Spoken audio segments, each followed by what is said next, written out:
Hello, everybody. Welcome back to DND404. I am your DM, Tony, and joined with me today are the other three gym leaders in my region. Fellas, why don't you go ahead and introduce yourselves, starting with the electrifying Jared.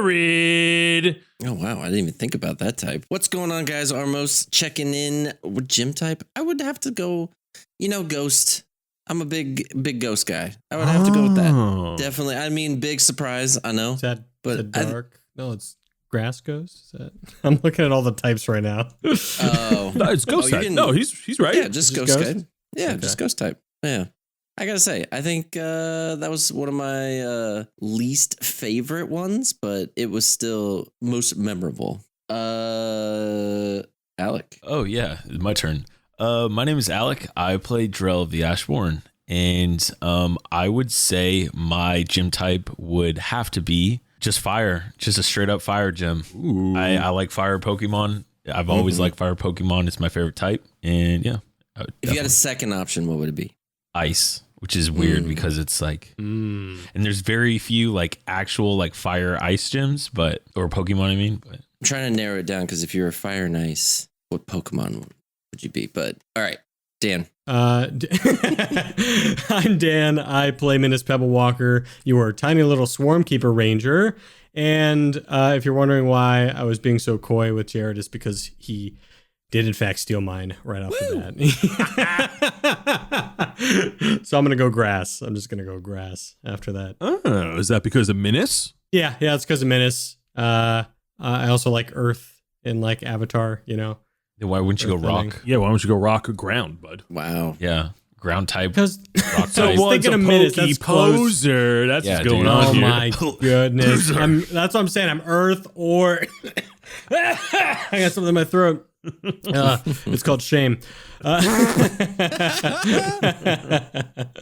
at the kid who didn't have a Game Boy. Shame him. I dressed up as Gengar for Halloween. No, I dressed up as Zubat, I think it was.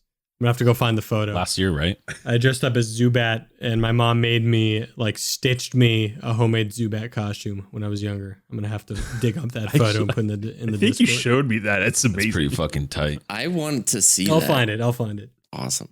Now, how about we disappear on over to that rundown?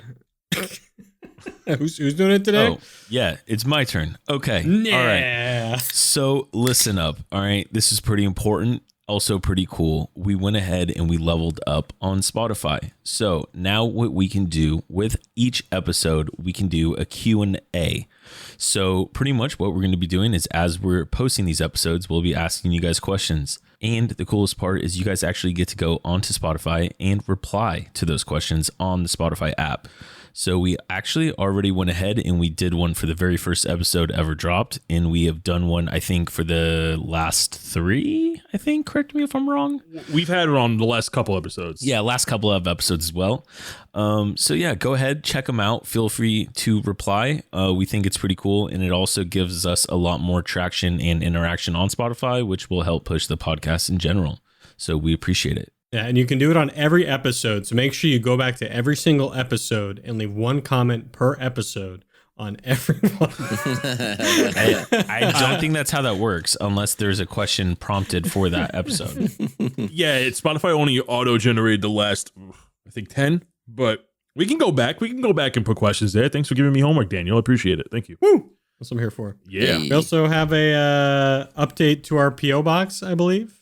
Yes, we do. Our P.O. box got updated. Company moved. Let me get it. It's right here. It's in this little piece of paper. Hold on. Got it right here. So the new P.O. box is 663 North 132nd Street, Box 122, Omaha, Nebraska 68154. But if you're ever in question of what is the current P.O. box, make sure to click the links down below and they will lead you to where the current information is. Just in case it gets closed again.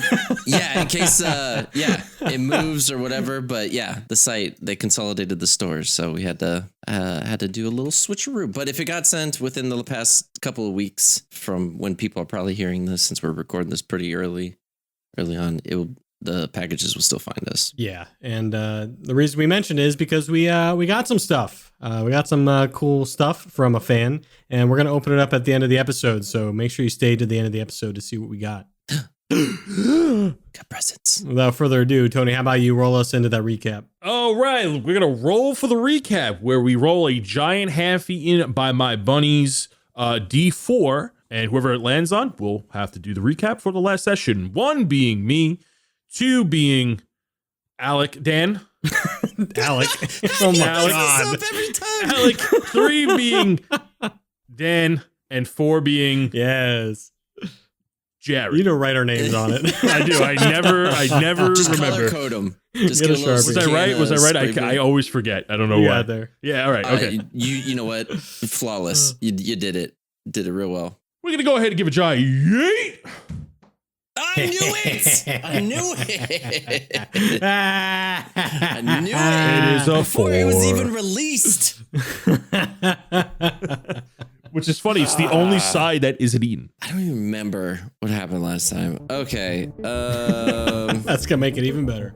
We wake up. Minute screaming. Nothic there. Fight ensues. Nothic ends up getting away from good old Menace with his good and evil. Yeah, couldn't find it. Which was weird. Nowhere to be found. Very weird, but we'll get back to that here in a second. We travel to Lord Baron's Divider, end up going with Kemi Joe and Line. I can't remember his name. Oh, Artemis. The security Kemi Joe guard. and Artemis. There it is. Line. Line. We end up going in, splitting ways with them. We end up getting a sit down with Lord Baron, and the Lord Dump episode ensues. Yeah, we completed a lot of quests, and it was just, oh, you have this. Oh, you have this. Just to give you a few things. My iron flask, gone. So sad. Bloodshard bag, gone. Very sad. We got to keep the bag, though. We got to keep the bag. They let us know some, like, important details of things that are going on. Armos was enlightened that the Nothic that we fought earlier is actually probably following us because of a certain gem that he has. That was very enlightening. Armos felt like he was getting attacked the entire episode, but it's okay. It's okay. It worked out. He's got a steady supply. He's got a man on the inside now that's getting blood shards. A supplier, if you will. But then after that, Lord Baron basically wrote us a blank check after turning in all these things, and we ended the episode on that note. Woo! On that cue the intro. After deciding to go to the Kabuki Isles, Oh yeah, forgot about that. where the rest of the arc is going to take us. But we're still at Lord Baron's Divider. Good morning, good afternoon, and good evening, and welcome to the world of Humbrea, featuring 3 first-time adventurers and 1 very patient DM. This is DND404. The 3 of you have woken up and finished your morning routines a bit earlier than you normally do. Before the sun even rose, the rustle and bustle of workers and scientists within Lord Baron's keep were already hard at work. Throughout the night, you even heard the occasional glass shattering or the anvil hammering. Loud and echoey bangs awakened you at first light. We begin today's session at the gates of the keep at dawn. Standing at the gate, at the top of the staircase leading into Lord Baron's Divider, is the 3 of you and Nihilus and Mulin, who are Lord Baron's advisors. And they were there briefly right after the 3 of you talked with Lord Baron, and they escorted you out. Throughout the night, they brought you to rooms and they took your requests. Last session, I asked the 3 of you to send me requests that you may want for your characters, whether it be upgrades, knowledge, or perhaps even new items. Since you were spending the night at the hub of magic and scientific advancement, this would be a good opportunity to ask for stuff that you may want for a long time, but just never found. Nihilus and Mulin are standing at top of the steps with you, and they are both half-elves, and they are Lord Baron's direct advisors. They look like brother and sister. And Mulin says good morning, goes, "Good morrow, you 3. It's not often we meet such prompt adventurers." I usually get up this early for my calisthenics anyways, so, need to take a walk, take the edge off, relax a bit, If you heard screaming, that was a goat. I passed by a goat, accidentally hit a goat. It was definitely not me. I don't know why anybody would say that. You know what? Why don't we just continue on? I think you told us to meet us here, so you got something, Drell? I was gonna say that definitely sounded like you. I've heard you scream before, Menace. I just didn't know. Exactly Minotaurs and goats scream sound pretty similar, actually. Fun fact. So anyway, Nihilus and Moulin are like looking at each other like, okay. And Nihilus comes forward and she goes, well, Lord Baron had advised us to assist you with express transportation and requested supplies for your journey. And he shuffles through the notes, and behind him you do see like a box full of things, like various crates for the three of you. And she goes through the papers. Nihilus pulls out a well-written letter on some crude paper, and she goes, this was from Drell. And she looks around and she points you out, Drell, your requests were quite reasonable and interesting, to say the least. You've asked for some repairs to some armor that was destroyed, and we had our best blacksmiths mend your defenses, and we were able to restore its foundation. Although the armor was basically replaced as a whole, we were able to keep its cosmetic integrity. It had some intricate designs on it. Maybe a famous blacksmith, we saw his seal on there, we were able to save it. So yeah, and she hands you your armor back, your +2 armor that was destroyed by the rust bugs. Mm-hmm. And she hands that over, and inside the crate that she hands the armor over in is also your brewer's kit. She goes, secondly, you asked for improvements on your brewing kits. Now, we may not study the art of ale, but alchemy can't be too far off. We have made some modifications to our potion vials to more suitably fit ale in them. We also added some magic compound beakers and boiling flasks to add beneficial properties to your brews.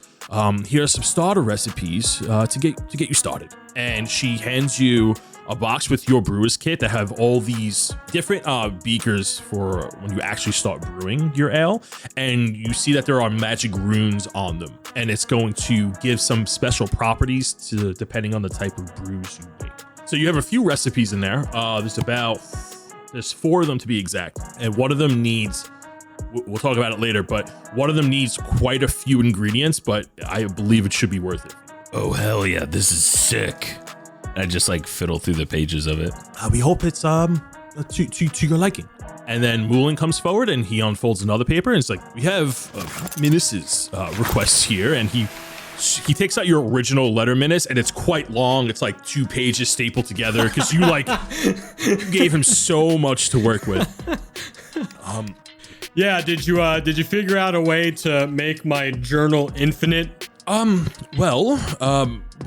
Menace, I have some good news and infinite ink. Also, I asked for infinite art paper that could be foldable and turn into the things I fold them into, you know?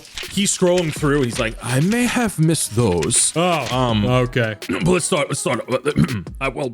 Menace, I have some good news and news. You certainly have a way with words.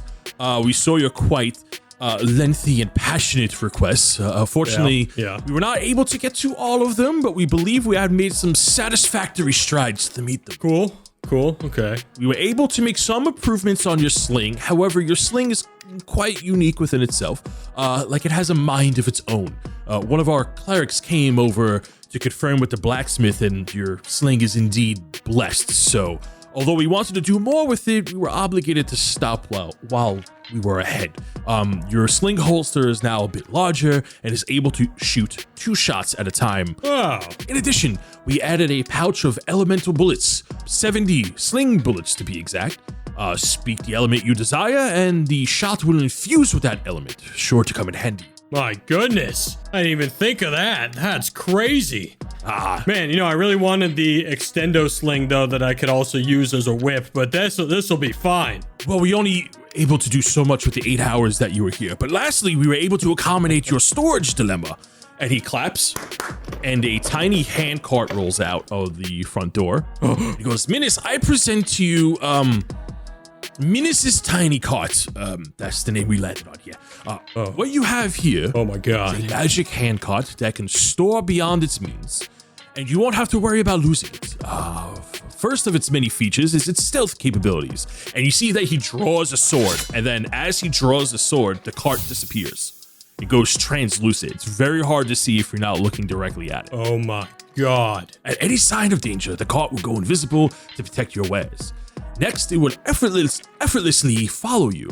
As you walk, it will be close behind, and the range is up to you. It also has a special storage compartment, and he walks over to like a little box that's like attached to the handcart, and he lifts it up, and it's essentially a bag of holding in there, and it's like that same space that you have in your bag, and he closes it. And lastly, if you lose your cart, speak its command word, and it will make its way to you as long as you are within the same plane. It's beautiful. You even got the engravings correct. It looks just like my last cart. Yes, you were very detailed in its description. Yeah, I'm glad you got my orthoscopic drawings, by the way. Really appreciate you taking those notes down. Yes, here's your list of requests back, and he rolls up a piece of paper way longer than it should. Thank you. So where are the other 79 items that I asked for? Well, and then the sister comes in and goes, almost, Oh, I see. Nihilus comes up and she goes, Hermos, we see you didn't really have a request for any items, but rather knowledge, specifically about curses. You mentioned an unruly gecko and a silver cat coin. These two specific things we don't have knowledge on. However, we do know curses can be lifted. The people you want to seek do reside within Kambuki Isles. We also know they have a connection with someone. We know someone with a connection about their whereabouts for someone to lift these curses. You want to find a Tombly Yinstead. He is knowledgeable about all curses. That's a name? Tombly Yinstead. He's a gnome. He's a bit bald, but he has a big bushy beard. He is very knowledgeable about curses and can answer your questions more proficiently. You also mentioned something about improving on your magical capabilities. Although we can't grant magic, we can provide aid. And she takes out a crate, and there are 6 mana potions in there for you. Tombly resides in one of the taverns, and one of his favorite tavern is the Wildside Tavern in the city of Aramore. So as you go to port, be sure to stop by. As you take some rest, maybe you could find him in your downtime and then find out some more information about somebody who can lift your curses. Tombly knows someone that knows someone. Yes. Is what you're saying. That's their connection for that curse guy. Okay, got it. Find him. Moulin comes back. Now we have one more thing to grant your party. Communication. Oh, God. Very rare to have a discreet line to someone across the world, but we believe these will help. And he holds up a stack of green envelopes. Okay, thank God. These are special FFCS envelopes, the far-fetched courier service, if you're not familiar. Very expensive, kind of hard to come by, but here are a stack of 15. And he hands them to you, and you use it like so. And he takes out a spare envelope from his pocket, and he takes a letter. He scribbles something really quick, puts name, seals it up, and then he holds the envelope up in the air, and it gently disappears. Just go ahead and write a letter. Be descriptive in where you want to send it and to whom, and a member of the FFCS will retrieve it and deliver it to whom you sent. If you discover anything we should know about it, please write to us.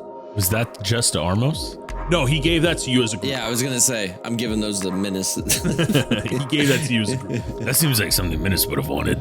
That is lovely. Oh my gosh, I can. Wait.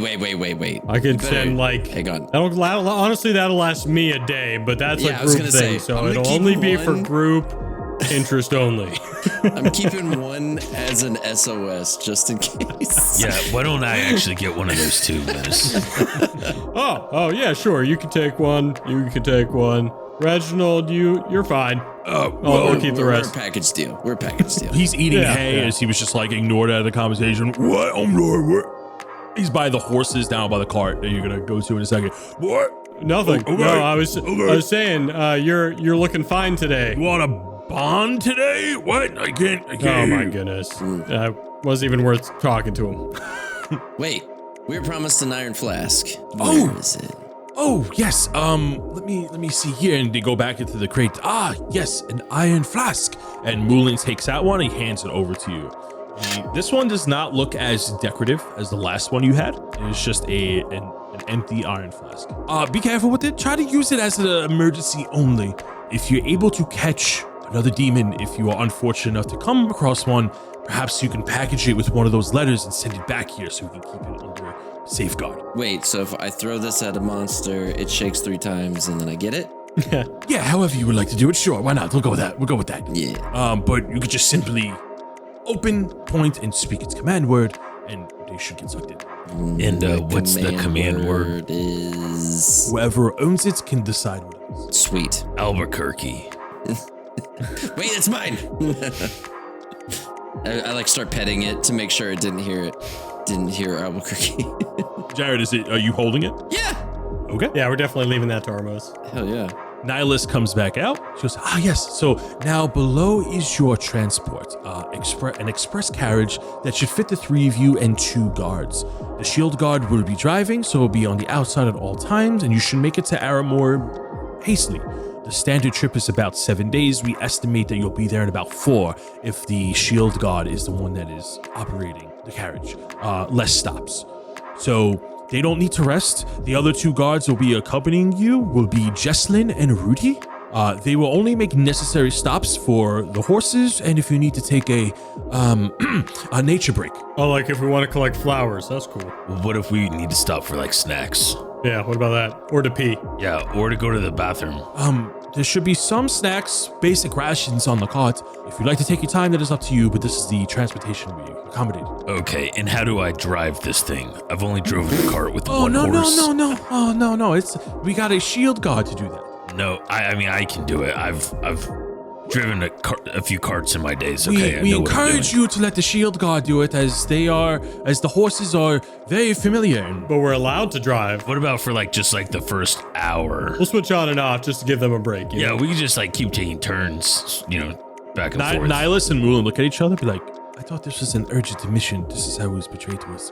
Oh, I don't know. I guess they just want to ride horses. But I mean, we could just give them the regular cart. We didn't have to give them all this. I know, but it's bad. Do I hear them say this? Yeah, they're like whispering among themselves. I don't see why that was such a difficult request, Drill. I feel like Yeah, we got way too seriously. much pushback for that. Yeah, God forbid they give us all these magical items, but they can't just let me drive the fucking cart. Okay, whatever. And Gerald turns around and he starts walking towards the cart. I walk up to Mulin real quick before we leave and out of earshot of Drell. I'm like, hey, I don't know if you get a lot of horses around here, but you didn't happen to find a horse that looks like this? And I hold up a drawing of horse way back from episode 10. I would have to check with the stables, my good sir, but I can't say we've seen that particular horse. Okay. Never mind. Thanks for asking. If you see it, I'll leave this with you, and you can see that in my backpack there are some flyers sticking out that I've made. if you see. Give me a what's the skill called? Give me a performance check on how well the horse is drawn, like how well the image of the horse is. Okay. I love My that. performance. Probably low.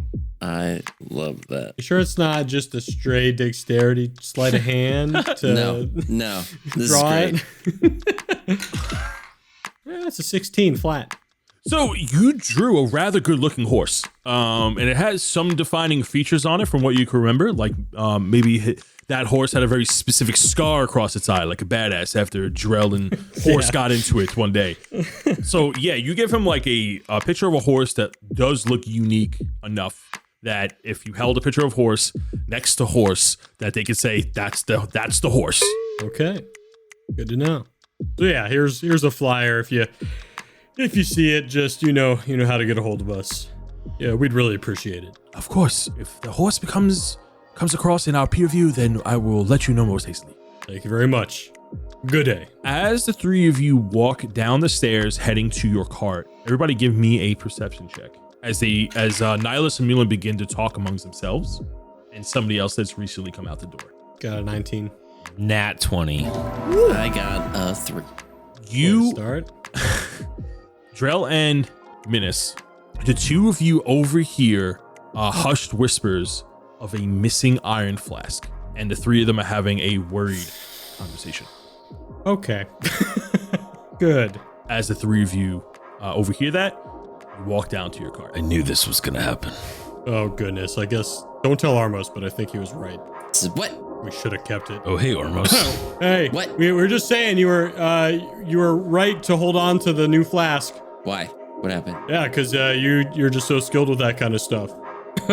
Yeah, we should get going, though. I'm fully alert at this point. I'm questioning everyone around me. I'm really happy with the people that got to hear that.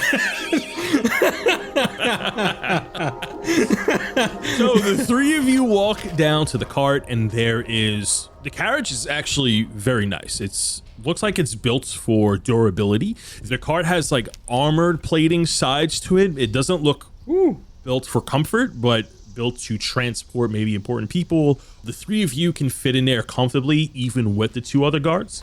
I take way too long to get on the cart because I'm playing with my new cart.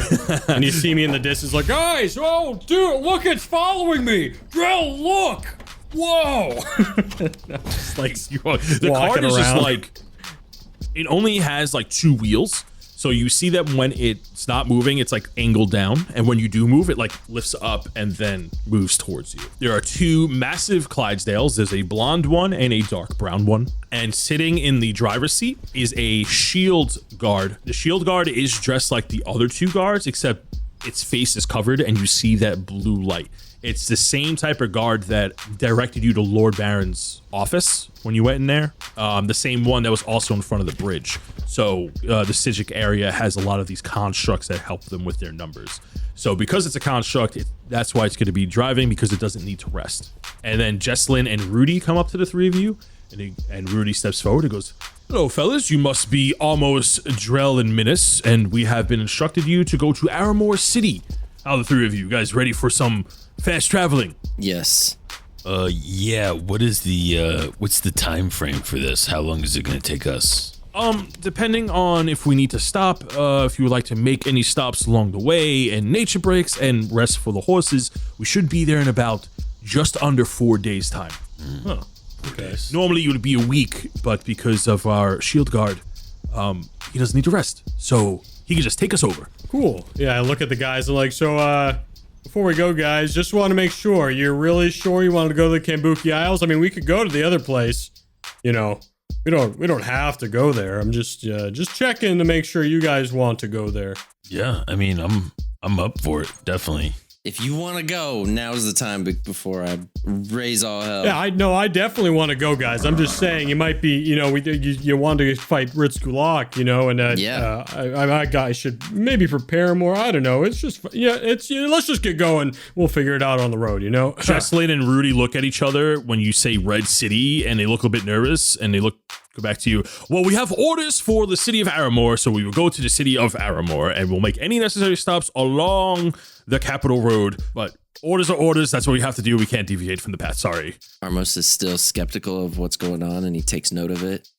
Now he's going to watch them the rest of the time, like a hawk. I think Drell just yells, shotgun, and he jumps up next to the shield guard that's driving, and he breaks out some of his, I think he's going to go ahead and eat his Dillmore Philly cheesesteak as he's sitting there. So you want to jump in shotgun? Yeah, not this. I want to ride it on the front. Fair enough. I'll eat my last oats, I think it was, before I head out. Okay. So the three of you get onto the cart with these two guards. Drell is in the front seat next to the shield guard, and the shield guard slowly turns to you, like its entire upper body. You're eating your cheesesteak, and like when you look over at it, it just quickly turns forward. Yeah, so I used to have a horse like this it kind of ran away, but it's pretty good. That's what horses do. I could just see Drell up there being like, so how much horsepower is this guy? Yeah. It's got one Two horse. 2 horse. 2 horsepower. One of the guards, Jesslyn, she taps on the side of the carriage to let them know that they're ready, and then the three of you make way over the translucent bridge as one of the constructs double taps on the spear to illuminate it before you. The three of you cross the bridge in your carriage, finally on the road to the city of Aramore. The horses that are on the carriage are massive Clydesdales. They're huge horses. They are made to pull heavy stuff, and they are going rather quickly. They're not fully booking it, but they are making great pace. So you got 4 days of traveling in this cart. If there's anything you would like to do along your road, can you think of anything ahead of time that you would like to make a stop for? You will pass the City College. You will pass Lucius Farm and Vineyard. You will overpass the town of Gilo. Gilo is not on the way, but it's you can make a turn into there. You will go through the city of Dillmore, and Aramore will be your stop. You will get to the city of Dillmore on the 3rd day. So we're stopping by that abandoned town, right, Armos? Yes. Oh my God, I was about to say that. Yes. We're gonna go find. He will not go there. That is way far south and Drop us off at uncharted. Dillmore. I'll walk. They are sticking to the main road. You know what? We'll take the horses and get on without them. You know what? If you would like to just be dropped off at Dillmore, that's something you can absolutely do.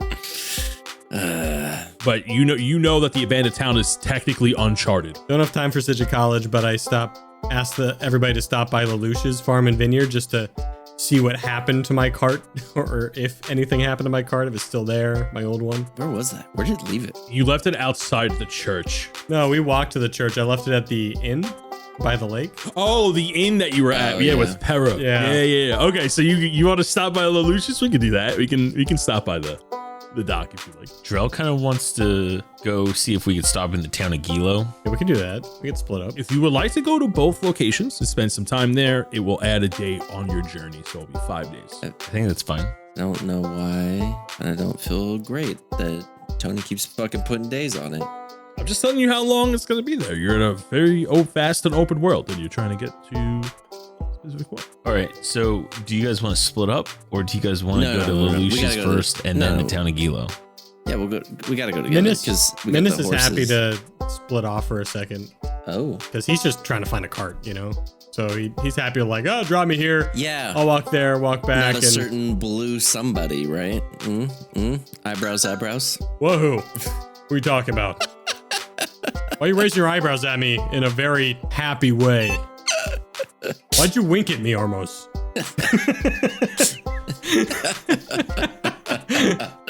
I'm very confused. Yeah, Menace. And Reginald gives a very crooked wink. Why did you blink at me, Reginald? Drell just turns to the shield guard that's driving the cart and says, I think we're going to go ahead and stop at Lelouch's farm first. On our way out of town, of course. Confirmed. And the horses begin to trot down the road in the direction of Lelouch's. So you guys want to go to Lelouch's first? We can absolutely do that. I thought I hopped off the cart to split. No. Oh, you going with me? Yeah, Yeah, well, there's I no mean- reason. There's no real reason for us to split up. We have 2 horses, or you're gonna sit there and walk. We might as well just boop boop. I gotta see this. Armos has to. Fair enough. Yeah, let's do it. Armos. I don't know what the equivalent of popcorn in this point thing is, but that's what he's ready for. He's got a bucket of it. The construct goes, next stop, Lelouch's Farm and Vineyard. Travel time, 1 day, 1 hour, 17 minutes. And the horses begin to trot over the translucent bridge as they go. And Jesslyn and Rudy look at each other and they go, so much for a 4-day trip. Looks like it's gonna be a little longer, huh? And they both like look at each other and then look out the window as the 3 of you talk. I'm even more skeptical of them now. I'm listening in on every freaking conversation I can. As we, clear the top hill or the first hill on the path there, you just hear Drell in the distance ask the driver if he has an aux cord. I got a playlist for this. We're gonna go ahead and do our travel for the first day. Somebody roll me a D20. Menace, This is my journey, so this will be my D20. you re-roll once, I don't have an right? inspiration. It's just a flat D20. Is that it? Yep. Okay, it's a respectable 3. It's a hard 3. It's a hard, three. As you travel, 10 hours have passed, and the road that you ended up taking was not the main road, but the safe back roads between Lord Baron's Divider, the Sidget College, and then the back road of Lelouch's Farm. I don't know if the three of you remember, but there was a path that you could have taken to avoid the first Red Guard checkpoint. And since you wanted to go there, that was a little bit of a shorter distance to travel to. So continuing along the back roads, you go about 15 hours and there are heavy clouds in the sky. Looks like it's going to storm soon. Ormos, there are heavy clouds in the sky. Looks like it's gonna storm soon.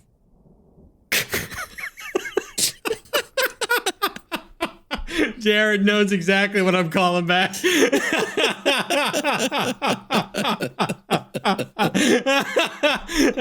We're calling back episode 10. All episode. This is dedicated to episode 10, I think it was. A respectable fuck you. The way you said it, I couldn't help myself. All right. Moving on. Oh man, the second I said, oh no. The clouds begin to swell up, and you know it's going to rain later. And you make it to Lelouch's farm. As you arrive there, it does begin to rain, and it looks like heavy storms are going to be forecasted for the near future. So the three of you are traveling southwestward as you are coming through the north entrance of Lelouch's farm and vineyard. It's been quite some time, and you have not been here in over a year because of Shadowfell. As you ride into town, you do remember the tourist attraction that it was, and over Lurkes Reservoir, which is where the three of you have stayed, which is where Minis's handcart was last seen.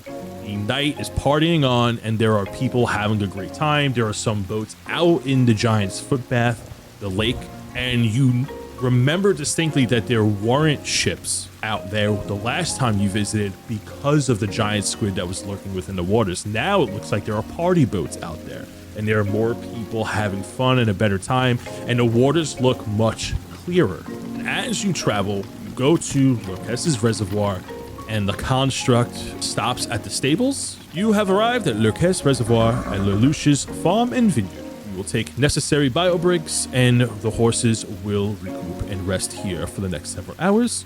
Please enjoy. And then he puts down the reins, and then the shield guard hops off the cart and begins to tend to the horses. Well, I think we're going right up to the reception desk. I'm following Minis. Yes, the tavern was called the Giant's Rest. That's where you stayed. Giant's Rest, overlooking the Giant's Footbath. right. Yes. So the three of you head to the local tavern of Lurkes Reservoir, which was the Giant's Rest. And out by the stables, in the storage area of the tavern, you do see your cart, Minis. It looks dusty and old. One of the wheels are broken and it is leaning. It is completely stripped of its wares. Everything is gone. Should have expected this, honestly. It was a damn good cart. Yep. Man. Well, I mean, while we're here, we might as well, just go in and get a drink while we're here, right? And I point to the... I guess. There's literally nothing in the cart now. It's just... It's empty. and anything that's Damn. like maybe left is like rotted and decayed over the last year. Man, their security here sucks. Armos is just directing Minis to where he knows and just laughing menacingly. Like when Minis isn't looking. Just... And Minis is just mumbling, like, sadly as he walks with you. And he's just like, I got it engraved. Pretty personal. I know. You know, it's going to be a bummer. But yeah, right this way. The flap came down in the back. I know. Great car. We should definitely, you know what? We'll toast to it. We'll toast to it once we get in here. It's going to be great. Through 2 carts now. My goodness. At least this one's going to be with me for the long haul, I hope. Well, hopefully this one can hold your baggage. Yeah, my bags are pretty big. Damn. Speaking of big bags, you walk into the tavern, and the three of you take a seat at the bar to take a little rest, a little R&R before you get back on the carriage. As the three of you sit, you do not see any barkeep yet, but there are people partying and having a good time. You see that there's a lot of Sidra College kids cheering their tankards, and there's a lot of older folk enjoying their very fancy drinks. And when the three of you turn around to try to go order something, you don't see anything, but Minis, you look left, you look right, you look left, and as you turn right again, there is a blue dragonborn lady face to face, snout to snout, with one arm just holding her sapphire chin up, giving you slow eyes. giving me slow eyes. No blinking eyes. I wanna believe that Menace doesn't see it. I magic hand his Yeah. stupid face to make eye contact with her. You pinch Menace's cheeks with your magic hand, and you look face to face, and Para just looks at you and goes, I was wondering when I would see you again, little one. Para! And I give her a giant hug. And she embraces you, and she leans back, and she holds you, and then sets you back on the counter. Be like, what brings the three of you back here? It's been so long, about a year. Oh, give me a sec. Oh, you spun me around too fast. Oh, I was sad, but I'm happier now to see you, Para. It's so nice to see you. How have you been? Oh, I'm so happy. How has everything been? By the way, I know it's been a while. We were, can we go to your room real quick? Oh, so eager? Again? I mean, you just got here. All right, come on, Armos. Armos hasn't seen your room. Drell, come on. I think I'm gonna stay down here. Yeah, we're, you know what? Sounds like you guys got some catching up to do. We're good. Yeah, Drell just has like his sunglasses on and he's partying with all the college kids in the corner. With the guy I was supposed to kill. Yeah, he's back. He's like a douchebag chin strap now. Menace, this guy's great. Dan, roll me a random d20 real quick. Oh, God. I got a 6. There's a goat in the corner staring down at you menacingly Through the window. through the window as it rains. Oh my god. Why are you guys being weird? All right, Armos, you can come with me. No, Drell, I guess, wants to stay. I'm gonna go check out that I don't know, I saw a church. So weird. I don't know why you guys are acting so Why weird. would we All ever right. go to a church, Armos? Yeah. Literal demon. Yep, I know. I'll be back. As Armos is exiting, he's got 2 fists up in the air just celebrating. Menace, as you take Para's hand, you lead her upstairs, as you know exactly where her room is, and she follows behind. And you also hear a woo from some of the bar, some of the patrons in the bar. One of them is Drell with his hand. Menace blindly goes upstairs, unaware of the situation. So anyways, that's how we got out of Shadowfell. We haven't found Julius Kendrick. I'm so sorry. We did everything we could. Gravely injured him. It was quite the battle. You know, we haven't seen him since you've dealt with him. We figured that he was taken care of already. You're telling me he escaped. Interesting. I mean, no. We killed him. No. Yeah, I mean, this is too honest, unfortunately. Yeah, he escaped into Shadowfell somewhere, but he could have possibly died in Shadowfell, but he was pretty powerful. I wouldn't be surprised if he escaped. We have been hearing of some activity to the south, as the Red Dawn have been becoming more active over the years, but we haven't heard that name, Julius, in quite some time. And the two of you are sitting uncomfortably close together on the bed as you're talking about a very serious topic. No name of Julius have come up from our scouts within the organization. Okay. But I wouldn't put it past them to work in silence. Well, hey, did it solve the issue here? It did. Ever since... That's why we thought you got rid of him, because Lelouch wasn't bound by this blackmail that was daunting over him. And ever since, the farmstead has been thriving. Oh, Even Zuggus Orchards have opened its doors and gates to tourists. that's amazing. So we basically did the job, minus the killing, which I didn't even want to do from the start. So where do we pick up our reward? Do we go to, like, do you have it? She says reward and leans in real close, half-eyed. And she goes, you tell me. Oh, well, I'll take the reward here then if you have it. Say less. And we're going to cut to black right there. And we're going to go back to Armos and Drell. Drell, are you gonna come with me to the thing, or are you gonna stay there and drink? Drell is gonna stay at the bar and drink with college kids. Okay, I thought so. It sounded like it. As you leave, you see him just walking up to the DJ and just really drunk requesting Miami by Will Smith. You see Rudy at the bar. He goes, that's a good one. That's a good one. He's having a few drinks as well. As Drell drinks with the college kids, you walk over to the Chapel of the Gatherer. It is dark out and it is raining, so it does take you a minute to get there. But you travel up the hill. About 20 minutes later, you arrive at the door of the church. You open the chapel door, and there is no service going on. You don't see anybody. Go ahead and give me a perception check. I leave Reginald at the door. Yeah, you go inside. I'm not really a fan of the rain, but I found a nice little cover here. I'm good. And he turns around, and you see like his bunny tail is singed from trying to get into the chapel. I got a dirty 20. The place looks very different from the last time you were here. It's reorganized. The pews are set up differently. All the stained glass has been changed out, and there is somebody in the back closing an organ. He's a bit startled. He's a younger boy, and he goes, "Oh, I'm sorry, sir. How can I help you? I didn't see you when I was cleaning up the church just a moment ago." Yeah, I was here about a year ago. And I'm here to just look around, see how it's been maintained since then. What's the owner like? Is this pretty well established these days? Oh, Pastor Guff. Oh, he's doing great. He's not here right now. All the services are done. He's in his home for the evening, getting ready for tomorrow's sermons, no doubt. Will you be joining us then? Yeah. And I just agree, even though he's definitely not. I had a question. Could you show me around? There was this thing that I was looking for in like the back room. Look here, I'm gonna level with you. I want to actually start investing in this, but I need to make sure that the integrity of this building is still sound. Because when I was here a year ago, it was pretty tore up. And now that I'm traveling through, wanted to make a stop in, and I remember there being more rooms, and I think it'd be in our best interest to take a look at it. And we could talk to your boss tomorrow, but I'm here now, so I would like to take a look back there. Roll me a persuasion check. A 21.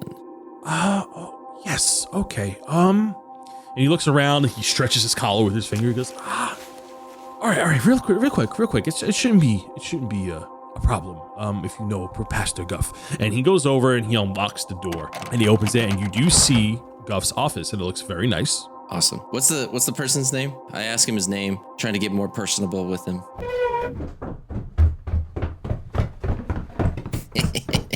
Yeah, go get that book. My name's Attilis. Attilis. It's good to meet you. And you. We're from the Dillmore Initiative down there. We're just trying to, find new investment properties and try to, really liven up the place. So I appreciate you doing this. As he opens the door. Where was the secret room? There was like a... So when you walk into the office, there's chairs in front of you, then his desk that faces the door, and then there's a wall of books behind. You remember that there was a book that you pulled, and essentially there was a secret passage. You look at that location where you remember the book being, and that entire bookcase is empty. Interesting. The one on the right is completely empty. So with the books, what I'm going to do is I'm going to distract him. I'm going to knock out all the lights. No, the entrance is gone. Like what you're trying to look for, you don't see. Oh, really? Okay, so I was going to pull all the other books. I was going to knock all the books off the case and then sprint out of there. It's going to be my idea. Okay, so I make the wind blow with my racial talent, thaumaturgy. Yeah. And if the wind's not strong enough, I'm going to use my magic hand to knock out all the candles in the room, and then it will be pitch black, and then be like, whoa, what just happened? You turn around at Attilis, and he's just like, his mouth is ajar as he just watched you weave this magic hand to open the door as the wind blows in. He goes, "Oh, jerk! Why would you do that?" That's it. Oh, get out, please. And he gestures his arm, and he tries to get you to go out the door. He said, "Oh my God, I'm supposed to go home. I gotta clean all these books. Oh, he had a mouth hypnotized." And as he pushes you out, as he now has to clean up the pastor's office. And as you go outside, you see Reginald. He goes, "Hey, what's up? What was all the hubbub?" Well, I could have used your help in there. Yeah, excuse me. I can't go into holy ground. I know. I needed you outside the window. You should have been looking at me. What window? All the windows. Communication, Armos. I mean, how am I supposed to communicate to you if you ain't looking at me? Stumped. That's right. Yeah, That's stumped. right. Yeah. You ain't got nothing to How about that, huh? Excuse me, a demon can't walk into a holy ground. All right. That's my fault. This was a fail. Let's go back. Oh, was it? As you hear some kid crying in the background. And with that said, we will cap the night off there. As the sun rises, Drell is slumped over a table with a smile on his face from drinking. Armos is close by, kind of hanging out with him. I would imagine that you would also have like an empty cup of ale there. As Minas comes down the stairs, and you see that like as you leave Para's room, she was like tugging you along. With a big sack. You have a big old bag. A big sack. I got a big sack A of big gold. sack hunched over your shoulder, and her garments look rather frazzled, and she goes, "It's always good to see you, Minas." You too. We'll have to do many more rounds next time. Oh, so many. I'll have my A game next time. I go over to Armos and I lean into Armos. I'm like, Armos, you won't believe what happened last night. As Para's door closes, you see her cleaning up a dragon chess board. You got it. You knew where I was going with this. Armos, you won't believe what happened last night. I want all the details. Yeah. So, never done this before in my life. Oh. With the Dragonborn at that. Mm-hmm. Me and a Dragonborn played dragon chess all night, and I won every single round. Oh, yeah, I bet he did, Armos. I bet he won every round. I'm gonna be honest. I feel like we wasted a day. What do you mean? Gotta be honest, Pero did look kind of annoyed last night. I don't know why. Maybe it's because I was beating her in all those rounds. Did she win once? You know, honestly, it felt like she was like trying to lose on purpose. Sometimes I couldn't quite tell. Sometimes it seemed like she wanted to do other stuff, but I don't know what it was. Anyways, I got this giant sack of gold.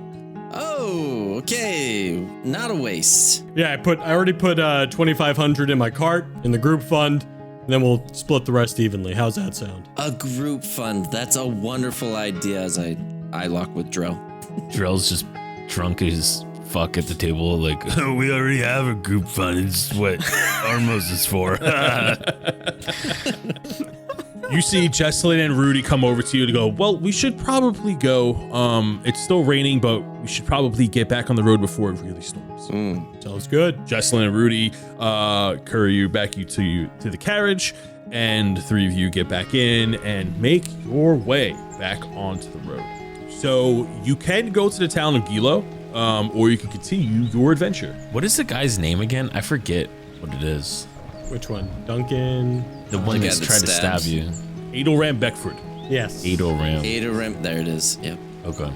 Yeah. All right. So yeah, I think we are in agreement. I think we go to Gilmore next. Gilo. Gilo, you want to go Gilo. Gilo. I like that you combined. Gilmore. Gilmore. I want to go to both at the Gilmore same time. girls. I want to find me. Yeah, exactly. Damn it. Damn it. Beat me there. Yeah, so you tell the contract, like, all right, we're going to go to the town of Gilo, and the two guards, Jesselyn and Rudy, look at each other to like, okay, it's a little bit of backtracking, but we could do that. And the three of you go. The guards look at you as the three of you sit in the carriage. It's like, is there anything you would like to do in Gilo? Why the stop? Oh, it's a tavern. Just wanted to stop at a tavern there. Oh, didn't know we were on a bar crawl. Got a problem with that? I got somebody I gotta go fucking kill there, so we just gotta stop real quick. Oh, yeah, that too. Okay. I don't think this guard's sass. Like, quite honestly. I'm about to drop him off. Yeah, you feel free to just get out at any time. Well, this is property of Lord Baron, so he cannot just abandon the carriage. Look, do you see this construct? It's doing all the work. So the three of you travel from Lelouch's Farm and Vineyard, and it takes about most of the day. So you leave at dawn and you get to the town of Gilo at dusk. And as you step out of the cart, you do see people wrapping things up. This town isn't as crowd-centric as Lelouch's Farm and Vineyard was. People who are, once they close up shop, like the town goes to bed pretty early, as it is more of a working town than a relaxing town. All right, before we get off the cart, I'm just going to cast Detect Good and Evil. So as we go, Yeah. just to Yes. be safe. Yes. How long does Detect cast Good and Evil last? 10 minutes, Yes. I think it was. Okay. Wanted you to do that so bad. So as the three of you get in, the guards tip their caps to you, and you get out of the car and you cast Detection of Evil and Good, and you don't sense anything during the duration. you head over to the Rutting Goblin Tavern. Is that where you want to go? Yes. Yeah, we're gonna go there first. See if anybody knows what's going on with Duncan. Yeah. I don't detect any evil as I'm walking to the. You do not detect any evil within 30 feet. What if I roll a nat 20 right now? I was gonna say it penetrates most barriers. Wait a second, that worm is evil. No, it just looked at me funny. Okay. Moving on, guys. No evil here, thank goodness. We're safe for now. The three of you arrive at Gilo's stables, where the construct turns to you and goes, "We have arrived at Gilo." The three of you get off, and Minish, you cast Detect Evil and Good, and for the foreseeable duration of the spell, you don't sense anything. You do see people closing up for the night and those who are going to relax heading to nearby taverns.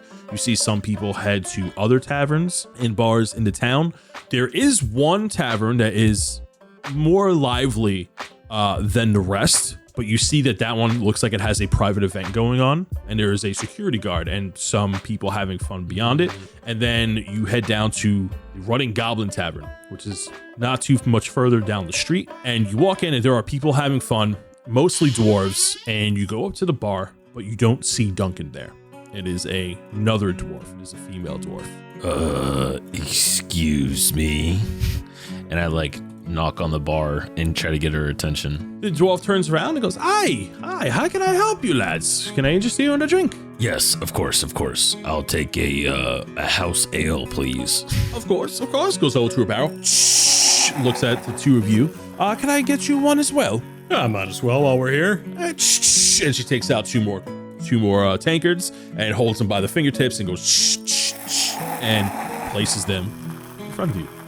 Man, that barrel's got some pressure. Do you hear that? I know, it's got some length on it too, right?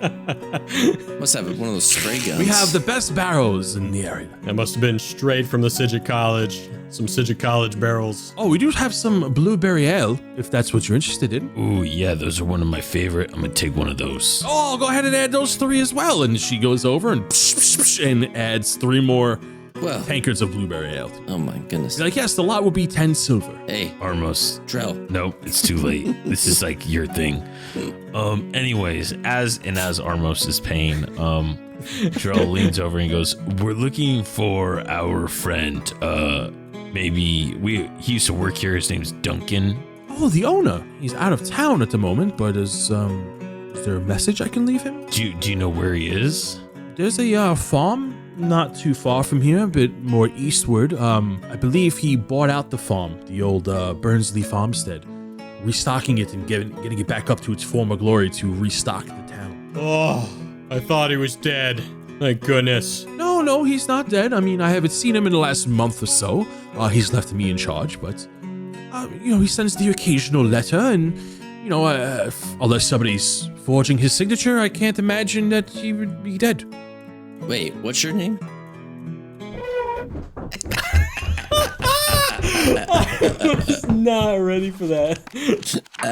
Even I wasn't ready for that. It was my next question, so good job, Jared. Don't even hit me with an A name. Don't even go with it. You went to the alphabet. Yeah, that's what I thought. That's what I thought. You were looking. This needs to go on TikTok. My name is Valida. It's what? Valida? Velveeta, okay. Valida, please put some respect on it. Thank you. Okay, so, Velveeta, can you just tell Duncan, whenever you see him, that Drell, Armos, and Minis stopped by to say hi? Okay, and she takes out a notepad and she misspells your names, but she writes it down and she goes, okay, I will let him know. No, you spelled my name wrong. It's 2 L's, not 1. Oh, 2 L's and Brall. I'm sorry. Yeah, no, that's right. I actually wrote a note with our names on it that you can just give to him. Here's a note. Here, yeah, Velveeta, can you take this? And she takes the note and she goes, okay, I'll pin it on the message board for him, so he'll see it as soon as she gets back. And she takes it, she goes to the board, she puts a little stool up, she hops on top, and she posts the note, puts a pin, and then her note that she made for Duncan with your names misspelled on it, puts it right over it, and then puts that on top. No, but you can't see our note now. Drell, it's fine. I'll do it later. I'll just go. Magic hands. Switch it. The note that she made and then just drop it on the floor. Give it a little tug. Belita, over here. Just give it a little tug. What's going on with that party over there? Oh, it's just a college, it's a couple of kids from the City College having a private event, a party. There's a lot of Sidget College going on. What's happening here? You know, every year the City College gets some new students, so neighboring towns come by here before they go off to college and have a party. I believe they're having some drinking games. Oh, sick. I love drinking games. We're looking for our other friend, too. I was hoping maybe you can help us find him. Darn, I forgot his name. Minus, what is it again? Adelram Beckford. Yes, the captain of the Red Guard. Yeah, where is he? He doesn't come in here very often. Where would you find him on a night like this? If he's in town, I guess the Guild House would be a good place Cool, to stop. thank you. And Drell just Bye. immediately starts walking towards the guild house. See you later. As we get up, I have two, and I'm just downing both, and then putting them on the table on the way out. I quickly chug my blueberry ale and slam it down and give her a, Before you go, as you go to tip, you're like, well, yeah, I know he's on a pilgrimage. where? We don't know. They usually tell us when they get back. Good to know. I whisper to Drell and Minus, it's time to go see. I look around that no one's listening. The mayor. Should we say hi to him on the way out, or you want to just go wake him up? He might be sleeping. I don't know what he's doing. We're trying to track this dude down. He's gonna give us some answers. Let's go up to the town hall. I think you're right. Let's just stop at the town hall. Well, the town hall will be closed. It is nighttime. The town. Let's go stop by the Sunsets. mayor's house. Yep. Yeah, let's go by his house. Yeah, we're just gonna go right to his house. We're just in the streets. Frederick! I love it. All right. Is that what you want to do? You want to scream through the streets No, asking no, for the no, mayor? No, we want to No, go no. to his house. No. Yeah, we want to go to his house. You go up to you take a to-go cup as you a takeaway. You take a takeaway from the bar and you head to Frederick Juniper's house. Now his house is on a little bit of a hill. It's a modest home. It's not like a huge extravagant home, but it is the mayor. And you go up to the gates of the house, and his house is surrounded by classy, more for decoration, but it does keep the riffraff out iron gate. And on the center of the iron gate is, in fact, a gold lion head. And there is a plaque there that says Mayor Frederick Juniper Homestead. And there is a house maybe about 50 yards from the gate where it is. And you are outside the gate. All right, Drell, throw me over. Give me a good toss, Drell. All right. I throw Minus over the fence.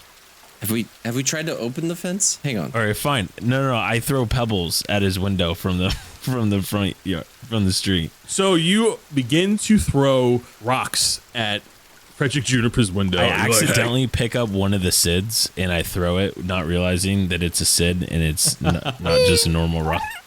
Sid Junior the Third. Okay. Rachel's laughing. Nerd. And as you bank these rocks off his window, you see a light come on. And as you see a burly lion figure open the window with a candle, and he has a nightcap on and red maroon pajamas, just like the first time you met him in Gilo back in Arc 1. And he goes, "Who is throwing rocks at my window?" Me, oh, hey, little fella. I didn't. Hi, Frederick. Hi. I just wave. Hello. Why are you throwing rocks at my window? Can we come in? We need to talk to you. It's an emergency. It's nighttime and you woken the missus. It's an emergency. Emergency. I didn't realize you only deal with emergencies during business hours. In the background, I Come know. on, we saved the town. Told you we need to get the guard back, but you said no, it's an invasion on our privacy. I told you nobody threw rocks at the window before. I told you we should keep a guard here, but no, you said it's a waste of resources. Can we come in? No, hold on. And he closes the window again, and he travels downstairs. You see the light travel within the window as he's holding a candle, and he walks outside in the rain, and he's like, he has like a little umbrella over him, and he meets you at the gate.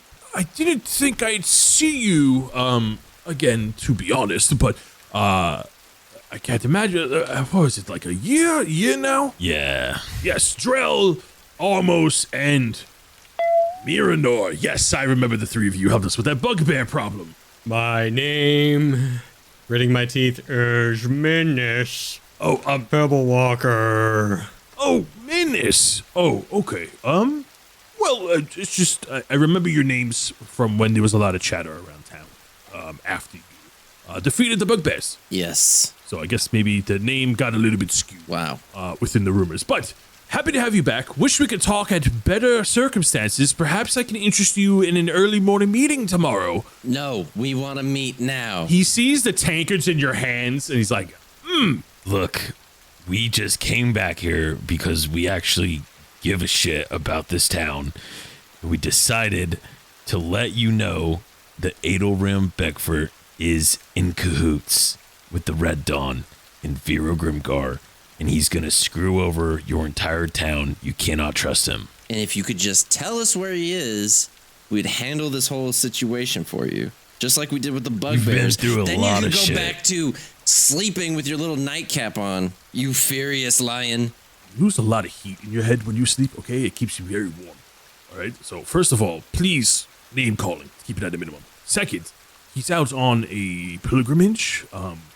Last I known, he was heading eastward. I don't know his exact locale. These pilgrimages tend to take several moons, perhaps a fortnight. We just came here mainly because we're not staying long, and we needed just to tell you. He's probably telling you that he's out on a pilgrimage and probably doing something more in the shadows that has to do with the Red Dawn. Well, we haven't had any problems here with Adoram. Well, of course not, because he's probably using this to, keep us... All right, fine. You know what? Don't worry. Just don't trust us then and see how it all works out. He sent an assassin to stab me, literally in the back. Yeah, he tortured me in a fucking chamber in Shadowfell. So you're saying we saved your city, we came here in the middle of the night to let you know, and now you're just going to act like it's hearsay? That's it. Yeah, you know what? Yeah, just don't keep a guard at your house and see how it works out when he decides to screw you guys all over. And Drell decides to walk away. he definitely looks a bit puzzled as he's scratching his chin. I'm just, a letter would have done fine. That gets intercepted. I haven't seen you in A very fair amount of time, Did you and then you forget just the knock part him where out. we were trapped in Shadowfell? We didn't tell him that part yet.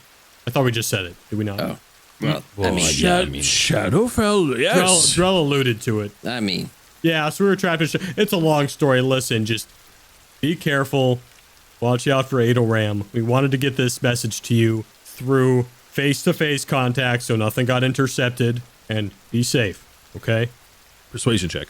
With advantage. ooh, let me do that. Because he likes us. Oh, yeah. Manus did it. Uh, He has to do it. What is my persuasion? I get to reroll once.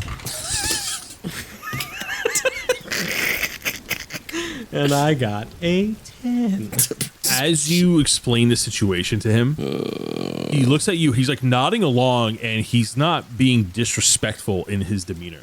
But he then sniffs and goes, Hint of blueberry, I see. I'll tell you what, Minas. Huh. You did help us with the bugbear problem many moons ago, and we have not forgotten as a town. We will heed your words, and I do appreciate you coming to me about this. Full transparency, we haven't had an issue with Adoram, but I will keep my ear to the ground, and your warning did not fall on deaf ears. Well, I appreciate it. Be safe, because we don't want to have another Dillmore over here. Quite the catastrophe Dillmore was. we saved it. Don't forget that. inside check. What? Inside? I can't do persuasion. Wait, did you just roll? God damn it. No, we're all doing it, right? Are we? Yeah, you're rolling an insight check. 12. When he says that, he like raises an eyebrow towards you. Oh, that got your attention? He's like, "What are you talking about?" Well, everything that went down over there was... Oh, goodness. This is the same thing that happened with Kimmy Joe, guys. Yes, we are aware of the terrible fire that broke out, and the city did burn because of it. Because of the Red Dawn, sir? We have been hearing of cultist activity along the roads, which has hurt the town a little bit, but Never heard of the Red Dawn and the Great Dillmore fire. Oh my Armos, goodness. memory thing. Yep. Here's a piece of paper. Do your thing. Give it to him. I start pulling. Should have done this from the beginning. As you offer, so you go ahead using code thoughts. As you offer to him, he actually like shakes his hand and goes, "No, no, thank you," and he steps back from the gate. Yeah, guys, Drell's already halfway down the hill. Like, I don't know why you guys are still wasting your time. Fuck them. Okay. It's getting kind of late. Mrs. and I do have an early morning. I appreciate the warning and the new information and its urgency. Please enjoy yourselves for the rest of the night and stay safe. Armos, since Drell's gone, he talks to Menace. I got not a good feeling Yeah, me too. about this. Let's get out of here. You see Minas switching Juniper from the bestest friend column to the best friend column. His notebook. This was a sad day for me, Armos. So the three of you head back to the Running Goblin as it becomes later and the rain does begin to pick up and the weather gets worse outside. And as the three of you go, you pass the tavern that is having its annual party, and you hear some voices inside, and you do hear a voice that goes, "I'm ready to go to war!" As you settle down for the night. Yes! Just put that into the episode. I like that guy. And if I had more time, be in there. The three of you get a room at the Running Goblin for the night, and as soon as the sun touches the sky, Rudy and Jesselyn are banging at your door to get your stuff, and the three of you go back on the cart. To Dillmore. As the shield guard drives the horses, you see that Rudy and Jesselyn are just kind of tired and didn't get the best sleep last night, and they're just like half drowsy and they're leaning on one arm trying to get comfortable in the carriage. And the rain just keeps going. It seems like this storm has not passed. You hear the shield guard outside. Dillmore, ETA, 2 days, 1 hour, 52 minutes, and begins to drive the carriage. You sit in the carriage for some time, and you are on this long road, and you do pass another Red Guard checkpoint. The shield guard offers its papers at that one specific point, and then keeps going. Oh, Drell, it's so nice to go through these checkpoints without that stuff in our bag. Yeah, seriously. The sun begins to set. About 20 hours have passed, and the three of you have just been sitting in the cart. And then you feel the cart slowing down. Is it time for a rest stop? I'll get a yoo-hoo and some combos. Blockage in the road. And Rudy and Jesselyn get up, and they look out the window. About 100 yards out, there is a destroyed carriage smashed up against some rocks, and there is some wood debris in the road as a result. Oh my goodness. Everybody, we've been through this before, okay? If you hear jazz, just be ready. Keep your ears out for some saxophone music, okay? On alert for whimsical jazz music. Good, okay. And Rudy and Jesselyn look at each other and go, okay. They go, I don't think we need to stop here, but we just need to be careful pressing on. It looks like there's a lot of wood in the way. It looks like perhaps a merchant cart or a noble cart that looks to be destroyed. And as the three of you make your way down the road, this cart looks completely messed up. You see a horse body in between giant boulders and the cart. There is blood that is just puddling in the rain around it. The wheels are completely fallen off, and the whole wagon itself looks destroyed. All right, stop the cart. We'll go check this out. I hop down off the cart, or the carriage, rather.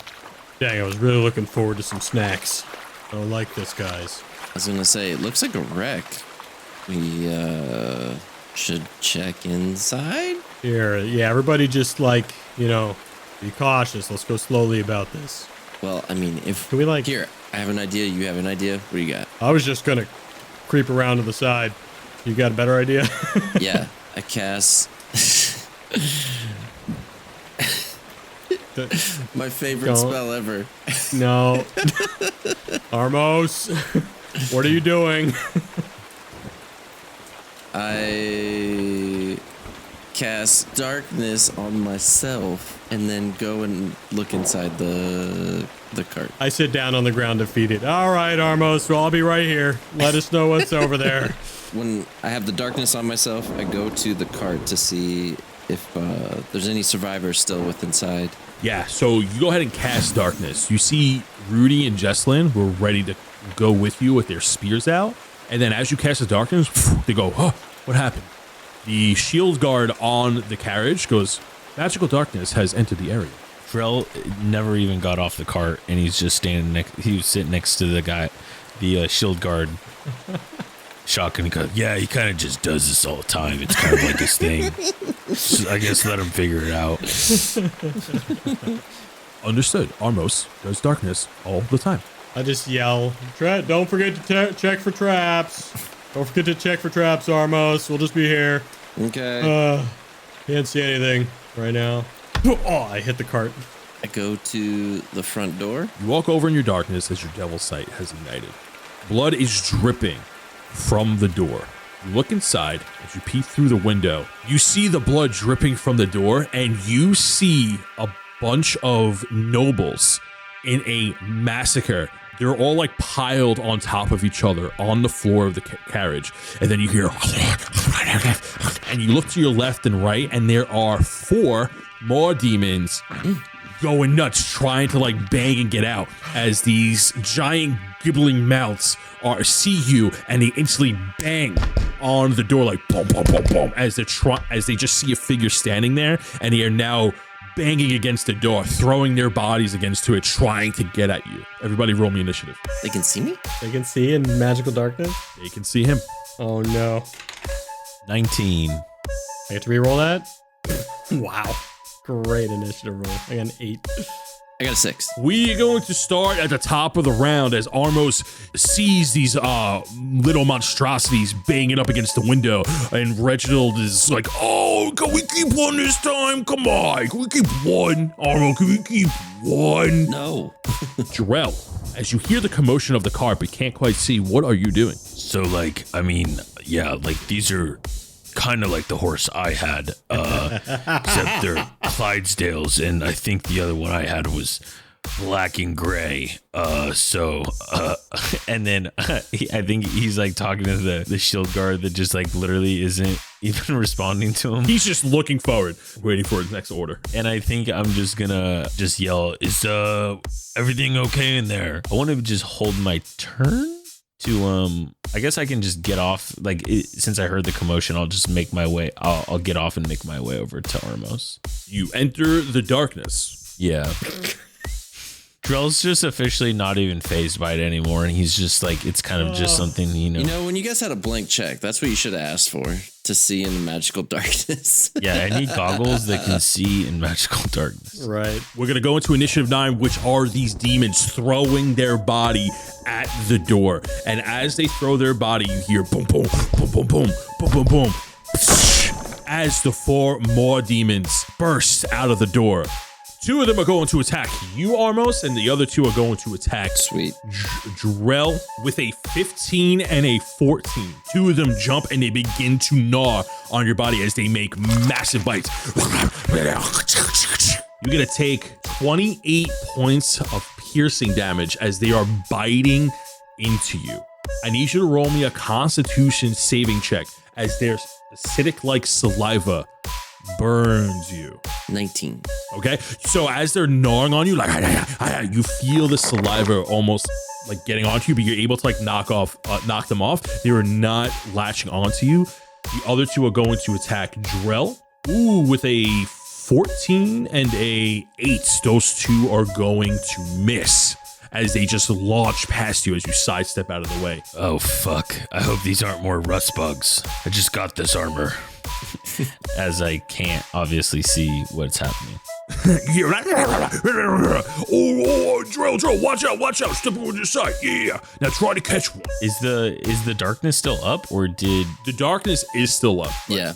You're kind of like, Reginald is giving you call outs okay? in the darkness to try to help you out. That's how you're able to dodge out of the way.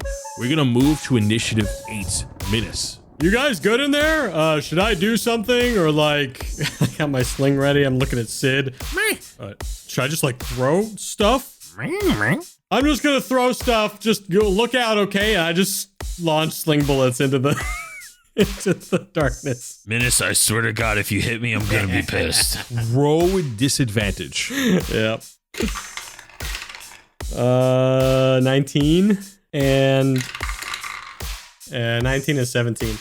With the grace of Melora, you managed to hit 2 of them. Go ahead and roll for damage. As the 2 that tried to bite Drell, you go flick, flick, and 4 of these sling bullets hit 2 of them each. So the first one's 11 and the next one is 12. And I guess that ends my turn. I'm just gonna chill.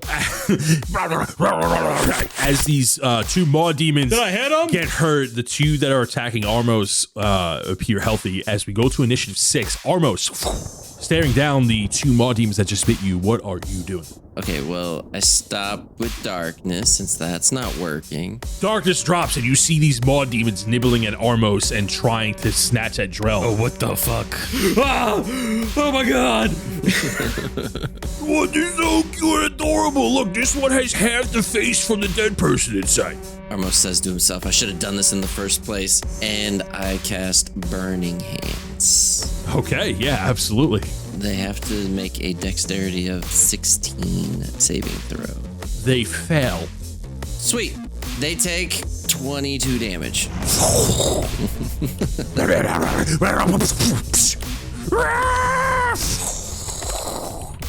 All 4 of them drop as they burn to a crisp. All 4? All 4. Rudy and Jesselyn are like, oh. I'm just picturing it from their point of view. Darkness, they hear all these noises, pebbles go in, and then the darkness goes away. They see these demons, and then they just immediately die. You see that the guards are on the ready. They have their spears as the 4 maw demons are burnt to a crisp. Are they ash or are they just burnt? They're burnt. All right, I take one of them and I throw them on the cart. We may have to prove that this is happening to the next town over. Oh, that's a good point. And I kick one of them. And it just rolls over, all gross, splatters. Oh, my goodness. So what's going on in this cart? Oh my god. You look inside the car and it's just a bunch of, there's just a bunch of nobles in there. They're just hopped and grotesquely decomposed. They look eaten. It looks like the maw demons had their fun in there for a little while. Go ahead and make me an investigation check. 12. I'm rolling pretty poorly today. 9. I have a 5. Wow. Let's go. Wow. Not our best showing. The 3 of you don't find anything of note. I look again. It just No, I'm looks like kidding. bloody mess inside. It looks horrible. The bodies don't look recognizable as a majority of their fate, nothing is intact to bring back to be like, hey, your loved one has passed. These are. That's what I was trying to find. You don't find any identification. I use my cantrip firebolt to burn the other 3 bodies that weren't on the cart, just to make sure they're good and ash at this point. Yeah, so you go ahead and ignite the 3 bodies with your firebolt, and sure enough, you are convinced that they're dead. Awesome. Really? It's like kicking a dog. You're a mean guy. You get to have pets, but I can't have one. Hey, you got a friend now on the cart. You go say hi to him. He's dead. What? Okay. There's a difference between being dead and dead inside. You know, maybe I'll work on it. We'll see if we can get maybe the next one. Maybe the next one. That's what you said last time. It's pretty sad what happened. Are there is there a rose bush around? No, there's just trees on the side. Go ahead and make me a nature check if you're trying to look for something to lay there. Oh my goodness. What's my nature? That's 6. You don't find anything out of the ordinary. You maybe find a couple of berries. It's a pretty scarce road. It's just trees that are overhanging the road. I don't have any inspiration die. Yeah, I look for some nice flowers to put around and get sad, kick some rocks.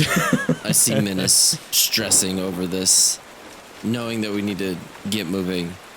Thunder cracks in the sky We should probably get moving. Can't you see we're in the middle of something? We're trying to give him like evil. We're also in the middle of the road in a storm, and being next to dead bodies is not where we want to be. Just wait a second. I put a branch down. Yeah, I was gonna give Menace, hey, you don't need flowers, and I give him a couple sticks for him to fasten into some kind of symbol or something. I make a little religious symbol for Melora and put it by the site. I'm like, I'm sorry that this is how you went. All right, let's go, guys. Let's get on the road. Man, I thought it was going to be a little more heartfelt there, guys. Sorry, that was a little underwhelming. The rain picks up as thunder cracks the skies, lightning flashes around you. All right, let's go. I hate the rain. I hate it.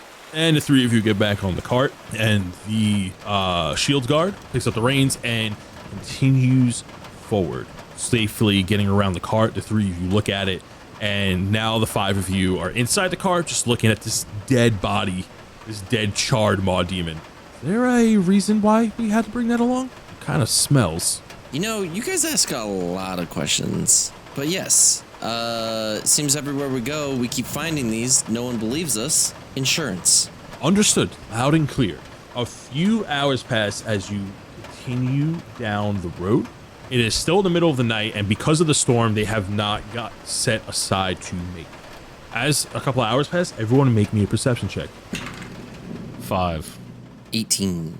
13. Almost with an 18, as you look out the window as the storm rages on, the torches on the outside of the carriage barely illuminate your surroundings. Every time the lightning flashes is when you can get good eyes on your environment. And you look out the window, you see as the lightning flashes, there is a figure with a heavy cloak on, off to the side of the cart, riding a massive black direwolf, holding a stick of dynamite, and lights the fuse using like a flame cantrip, and is looking at you through the dark hood, and that is where we're gonna end today's session. Oh, what the fuck? Bruh. What? I counterspell. I counterspell his flame cantrip. I counterspell it. I wake up from my nap. That's one of the coolest endings of an episode, I think. Yeah, I like it. I like the cliffhanger. Cool visual. Yeah, it's gonna be a cool next session for sure that we're about to get into, I'll tell you that. I feel like everyone's on holiday. You know what I mean? Yeah, I feel like, Yeah, I was fucking pissed that we went to Gilo and no one was there. yeah, it's such a bummer. We definitely got good info, regardless. I feel like there's some plots that could have been ruined if certain people would have been there, but that was my thoughts. Someone's trying to speed run the campaign, it seems like. I was about to say, Juniper was about to get he was giving me some sass, and I didn't like it. All right. You've been waiting for it. We're going to go into detail about this in the after show, but I am going to open up the package. We received a package from Gage. Oh, yeah. This is pokey.mage18 on Instagram. They sent us a package to our P.O. box. Freshly opened. Mm-hmm. First fan mail. First ever fan mail. Super appreciative of it. Mm-hmm. This is super cool. And I think I know what they sent us, but yeah, oh my goodness. They sent us Pokemon cards. They sent us each Pokemon cards, and we're going to talk about what those were in the after show, but we want to say, Gage, thank you so much for sending these. We talked a little bit on Instagram. Yeah. So we did know they were going to be related to this, but we don't know exactly what they are. And this is one of the coolest honestly, gifts ever. Thank you so much. And the letter, too. 10 out of 10. So I do want to say one thing as Dan looks through the through the mail here. So Gage sent each of us one. We got some of them, but we had a little issue with the P.O. box completely on our side. So it took way longer to clear that up, but because some of it got lost in the mail. But once we cleared it up, we're just so happy to get it. And we appreciate his patience because he's been wondering like, hey, did you get the mail yet? Be like, I'm sorry, we're still trying to get, we're still missing like 2 of them and we had to clear up the issue. But we managed to clear we managed to clean it up, and it was just an amazing thing to receive. So thank you. I opened mine prematurely. How dare you? But it was really, really dope. It was really dope. This man. We're going to talk about that in the after show. All right. Bye. Say bye, everybody. Bye. Goodbye. See you later.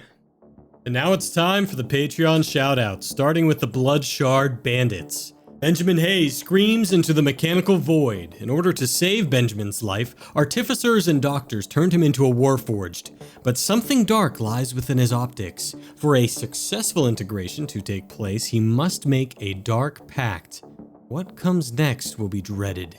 And next is Dylan Snyder. Songs of Reese have been floating around like a melody in my head, as his tunes are ranking top of the charts in Humbrea. Although summer is around the corner, these songs will make you fall for him. Julius Kendrick has been lurking in the darkest parts of Humbrea. Wherever he goes, the shadows of night grow darker, while the moonlight somehow glows brighter. The plot thickens, and so does his need for revenge. And there are still no updates on our final Bloodshard Bandit, Reigns. Reigns is still missing.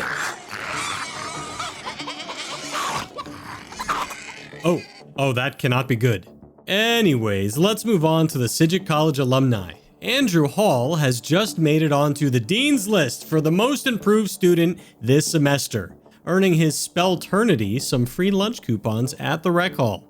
With Advanced Illusion classes over, Andrew has moved on to his Abjuration classes.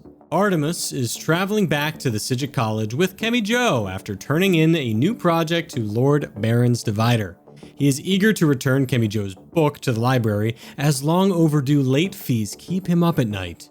Patrick Wennerstrom. Patrick is currently shrouded by mystery as he travels around Humbrea. What lurks beneath that dark cloak of his? No one approaches Patrick out of uncertainty. Will you be met with words or blade? Robit Crisp is next. With financial support from the Alpha Beaker Phi grant, Robit now has everything he needs to research baguette movement theory. Only he has stumbled upon something troubling. It seems the baguette used in testing contains a tiny civilization within its crumbs.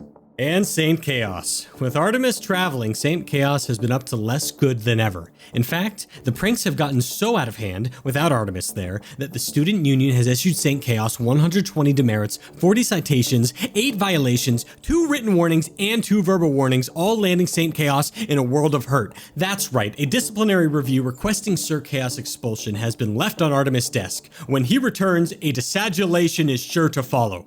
And last but not least of the Sidgwick College alumni is Warden. Famous food critic, Warden is making his name known in Humbrea while trying the best food spots around South Trillis. The last spot Warden visited was Novo's food cart that earned 5 stars. It was promptly knocked down to 4 stars, however, after Novo kept complaining that Warden would not give him 6 stars. But let's move on to Humbrea's heroes. Abdulrahman Rafia, newest denizen of Dilmore, currently setting up a new potion shop as the town's last alchemist shop seemed to have closed its doors. Alex Judge Dredd is ready for battle, but has no enemies left. Angel the Ranger has recently stumbled on a litter of baby displacer beasts. How cute. Naturally, she adopted them. Anthony Pizza, aka Sly, is slinging his rogue talents around Aramore City. Sly is known for getting information by any means necessary. Alara Dawnstar is missing? Not because she's in danger, but rather she is training hard under a waterfall that flows upwards. Nefarious Ducarius is a mercenary who has earned a name for himself, the Naked Dragon Slayer. I don't know what it means, but rumors of why are beginning to float around fast. Man with Glass has been murdered, allegedly, although a note was found near the crime scene reading, "Ain't letting no stone break me." Michael Sekarak is a mysterious adventurer who has just arrived in Humbrea. No one knows yet if he is friendly or dangerous. Sergio Rodriguez has been MIA for a while. However, his tabs are still being paid on time. Trusting, yet mysterious. Terminal No Name has discovered a new Rocket Boot League skill that has given him the advantage on kickoffs. He calls it a haste flip. And that's all for this month's Patreon shoutouts. If you'd like to hear your name read here in a custom shoutout, then head on over to patreon.com/DND404 to subscribe today.